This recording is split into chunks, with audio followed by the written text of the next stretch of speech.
biar alarmnya nggak bunyi terus. Notifikasi, bahaya, bahaya, bahaya, ancaman, ancaman, ancaman. Sebenarnya masalahnya itu simpel, pikirannya yang bikin rumit. Dan itu bukan karena dia itu lebay, atau dia itu berlebihan cari perhatian. Tapi karena memang sistem kerja otaknya sedang tidak beres. Amigdala, bagian otak yang kayak alarm, ya, dia akan kasih warning, kasih peringatan, terus bunyi, ya, itu sedang membajak fungsi otak yang lain.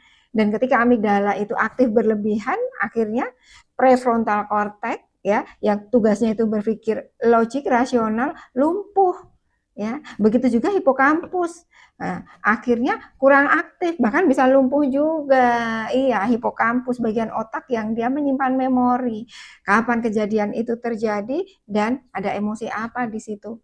Lalu akibatnya apa? Ya, dia sulit membedakan bahwa kejadian itu tuh sudah di masa lalu. Saat ini dia aman, tapi dia tetap merasa bahwa dia dalam ancaman.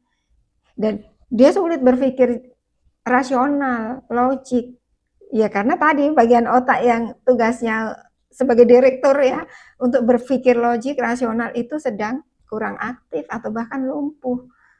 Dan pada akhirnya dia sulit mengambil keputusan, sulit melihat sisi positif dari kejadian yang dialami. Nah, mudah terjebak tuh di pikiran negatif. Bahkan seringkali takut untuk masuk ke lingkungan sosial, jumpa dengan orang, karena ya itu selalu berpikir, saya terancam. Nah, maka apa yang bisa dilakukan? Ya, dinasehati, mental. Disuruh sabar, saya yakin dia sudah sabar. Disuruh syukur, aduh, ya. Kalau dengan teori-teori itu, ya saya yakin itu kurang berdampak. Ya, yang pertama perlu dilakukan adalah mengatasi dulu nih si amigdala biar nggak terus-terusan aktif, biar alarmnya nggak bunyi terus, ya, nggak nyalakan notifikasi bahaya, bahaya, bahaya, ancaman, ancaman, ancaman. Nah, ini dulu yang diatasi. Ada banyak cara, tapi dua di sini yang saya mau bahas. Yang pertama apa? Ya, yang pertama minum obat ya untuk menyeimbangkan fungsi-fungsi otak ya, untuk menurunkan hormon kortisol dan membebaskan si amigdala ini dari banjir kortisol yang bikin dia waspada terus, alarmnya bunyi terus. Kemudian yang kedua apa? Spiritual hipnosis. Nah, spiritual hipnosis itu apa? Kita masuk ke kondisi tenang dan terhubung dengan Tuhan kita. Nah, ini bisa dilakukan secara mandiri, tapi biasanya di awal dibantu sama terapis atau sama wellness coach untuk masuk ke kondisi ini dulu.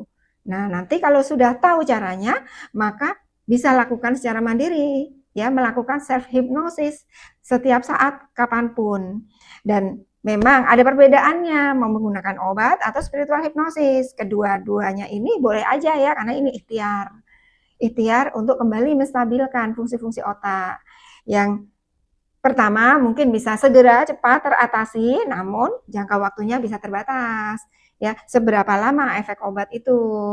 Nah, yang kedua, mungkin lama perlu proses pengulangan ya, tapi ketika seseorang menemukan titik dia bisa merelaksasikan, bisa membebaskan si amigdala ini, maka dia bisa mengulanginya sendiri untuk masuk ke kondisi itu. Nah, sekarang ya terserah pilihannya mau dengan ikhtiar apa. Ya, semuanya baik, boleh memilih.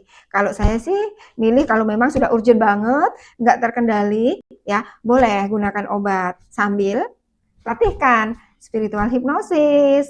Iya, biar semua fungsi otakmu itu berfungsi dengan normal, ya, berfungsi seperti apa adanya. Amigdala cukup berfungsi secukupnya, mengantisipasi waspada secukupnya. Kemudian ya, hipokampus dia bisa membedakan, oh itu kejadian di masa lalu, itu sudah berlalu. Saya berada di saat ini dan saya saat ini aman. Ya, prefrontal cortex akhirnya berpikir logik, rasional. Apa yang saya pikirkan belum tentu semuanya terjadi. Bisa jadi ya, itu hanya cara pikiran untuk memenuhi si amigdala yang dibajak tadi, terus khawatir-khawatir ya. Belum tentu semuanya terjadi dan bisa jadi tidak pernah terjadi. Iya, ketika mengenali nih cara kerja otak ketika dalam kondisi seperti itu, kan lebih mudah kan mencari solusi, mana yang lebih cocok untuk kamu?